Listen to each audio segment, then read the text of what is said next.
Okay, the next tool is the crop tool. We are going to select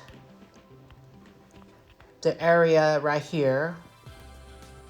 The ratio, we can crop the image and we can select the width and the height and the resolution. Or we can select a preset such as 8.5 by 11 photo at 300 dpi, and we can select that. We can kind of just drag around. If you have a keyboard with a number pad, you can hit enter the number pad, go up there, hit the check mark, return, and you can crop it that way. Perspective cropping tool. Okay, you can click and drag with the anchor point and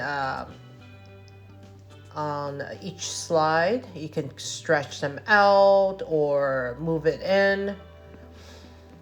So basically you can make this image crop to this plane. And then I'm going to hit OK. It will crop the image and stretch it out to match the perspective.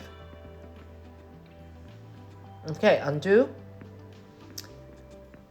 This next tool is called Slice tool. You go around, you can make selections, and you can see by clicking and dragging, you can make these slices. This is a tool that used for web design a lot, and I can slice up an image so I can save it. It can put back together as well in a website, kind of like a puzzle.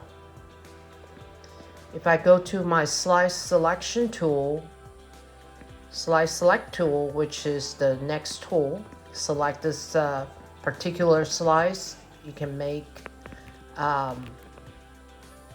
multiple slices that I can make. Like I can use the slice select tool and move them around